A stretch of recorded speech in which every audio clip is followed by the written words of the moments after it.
kayo. Ay, good news! Hoy, bago yun ah. Sige nga, chika mo. Eto nga si RV, yung sumulat sa programa natin, mga anak. I remember. Sa CIA Facebook page natin. Ito yung naputulan ng kuryente, tapos gumastos ng higit 90,000 para lang makabitan ulit siya ng linya sa Meralco. Hoy! 3 months and counting ang naantay niya, di ba? Ano latest? Eto na nga yung hinihintay niya, mga B. Tagal! Ang tagal. Oo, nakabitan na sila ng linya. Dahil yun sa programa natin. Ay, ang galing! Makakasama pa natin siya ngayon. Oo naman, kaya Tito Boy, chikahin mo na yan para mabuksan ng liwanag ang bukas. Para po humingi ng payong kapatid kay Ate Pia at Kuya Alan, narito po si RV. RV, welcome to the program. Maraming salamat. Ate Pia, Kuya Alan. Good evening po sa lahat. Welcome. Una po, maraming thank you po talaga kasi malaking tulong po yung nagawa niyo sa amin na nakabitan po kami agad ng meter ng Meralco. Kasi sobrang na-stress po talaga kami doon. So, unang-una, salamat sa Diyos talaga kasi nga, hindi mo naman kontrolado lahat. Opo. At saka, kung meron obligasyon o may problema, hindi naman usually yan isang sigaw o isang tawag o isang doorbell. Ibang komplikado. But in your case, di ba, naging madali. And of course, I'd like to thank lahat sa staff, including Matt, na nag-initiative na tumawag. Kasi bihira yung humihingi pa lang ng advice, may solusyon na. Opo. But para lang alam nung Pero audience first time yata ito, Kuya Alan, ano? Na dumating dito yung humingi ng payong kapatid, pero nauna na ang solusyon. Huwag lang tayo na kuryente na meron na siyang kuryente. Nauna na yung solusyon, no? So, nung una kang lumapit, naputulan kayo, right? Opo. Tapos, gaano katagal kayong naghihintay na makonektahan ulit? Ano po, kasi po nung June 5 po, nag-apply po kami ng meter ng Meralco. Tapos, yung ibang requirements po kasi namin, 1 month lang siya para 1 month lang po yung validity niya. Kaya minadali po talaga namin na makumpleto yung requirements na hinihingi ng Meralco. Pero ang pinanggalingan kasi, naputulan na hindi nagbayad. Opo, naputulan na po kami. Nag-bill po kasi kami ng 38,700. 2014 po nung 2014 pa kayo naputulan kami. naputulan, no? Oo. Opo, nung 2014 po, naputulan po kami ng kuryente kasi po, ang laki po ng balance namin, 38,700. Kaya naputol po yung metro namin, nabatak po ng Meralco. Tapos nung 2016 ko lang po talaga siya nalaman na wala na pala kaming metro. Tapos ano po, yung naging way na lang po doon, kasi dati po kasi yung mother ko lang po talaga yung humahawak ng mga ganyan. Bali, nagbibigay lang po talaga ako ng pang-budget po sa bahay, ganyan. Tapos wala na po akong kasi dalaga pa po ako noon. Tapos hindi ko na po namamalaya na wala na pala kaming metro. Tapos noong 2016 po nanganak po ako, nag-stay na po ako sa bahay ng 2 months. Doon ko lang po nalaman na wala na pala kaming metro. Tapos yun, ang laking problema po noon kasi hindi po madaling kitain yung 38,700. Kaya ang tagal po namin bago kami nakabitan kasi nag-ipon po talaga muna ako. Wow. Well, So, all over the... binayaran niyo yun? Sa Opo, salita? binayaran po namin. Hindi lang 38. Magkano ba lahat? Umabot po kami ng kulang-kulang 90K po. Yung balance po namin is 38,700. Tapos isa po sa requirements niya is yung NHA certificate. Meron po kaming utang din doon na kailangan po namin bayaran kahit kalahati. Kaya nagbayad po kami, para po makakuha kami ng NHA certificate, nagbayad po kami ng 40,000 para po makakuha kami. Well, 2 things, no? All over the country, but especially highly urbanized. So, let's say, Greater Metro Manila.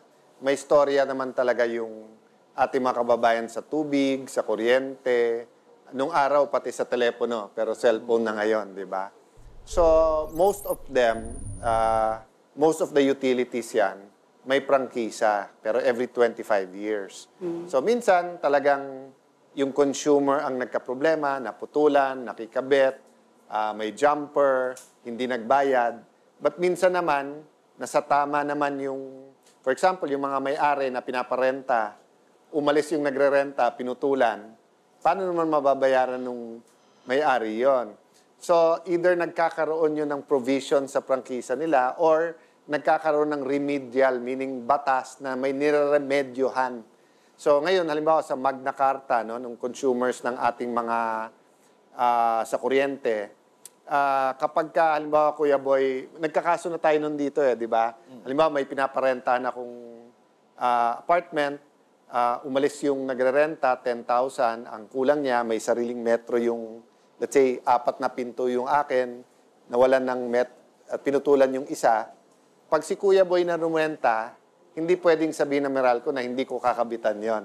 Kasi hindi ko kasalanan yon, hindi mo kasalanan, Kuya Boy, karapatan mo naman magkaroon ng kuryente, di ba? So, in your case, walang arm twisting dito kasi nga, nagawa mo lahat. But yung second point ko is that, kaya nakita mo rin bakit minsan yung gobyerno or yung mananiningil, patong-patong yung certificate. Kasi halimbawa sa business permit, di ba, Kuya Boy? Minsan sinasabi nila, bakit kailangan nabayaran mo to? May certificate dito, ganyan-ganyan. Kasi minsan yun yung paraan na up-to-date ka sa lahat. So yun lang ang aking ma-advise, but we're happy that una ka. Sana mas marami pa na pupunta dito na, kasi yung kanina naman, madaling na-solve. Opo. Ito Pero naman sa'yo, solved na. Solved na. Bago pa tayo mag-usap man lang.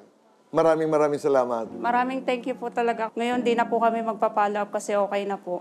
Saglit lang po kami lumapit dito. Tapos, 1 week lang po, nakabitan na po agad kami talaga. Wow. Maraming thank you po talaga.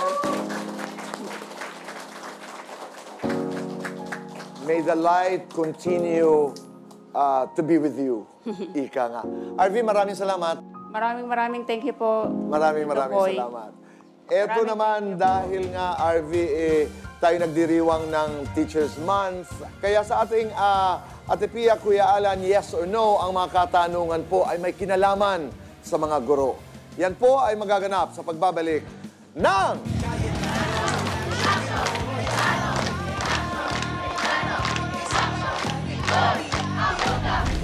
Cayetano in Action with Boy Abunda would like to thank Siomai King, ang hari ng siomai. JC Organic Barley, live healthy, choose good life. And Seimada from La Luna Cafe. Come home to a delicious tradition. We're located at 103 ML Quezon Avenue, Hagonoy, Taguig. 7. Visit at B6, Bonifacio High Street, BGC, Taguig.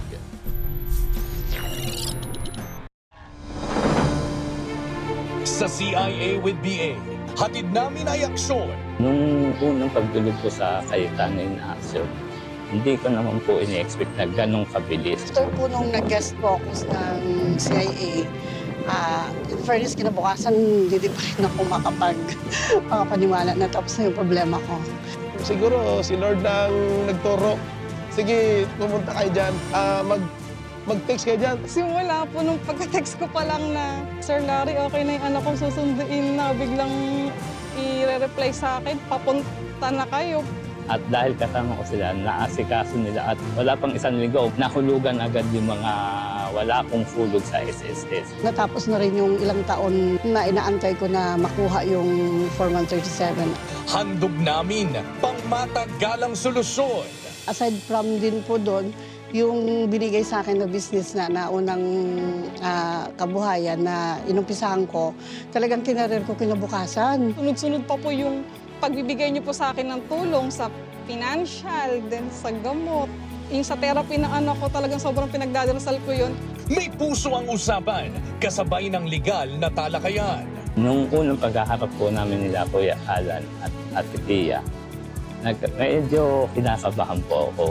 Pero iniisip ko rin po na yun ang pagkakataon kong makaharap sila. Kaya kailangan sabihin ko na yung mga gusto kong sabihin para lahat ng mga katanungan ko, mabigyan nila ng sagot. Saka kailangan i-check mo daw lahat yung dokumento para hindi daw ma-scam.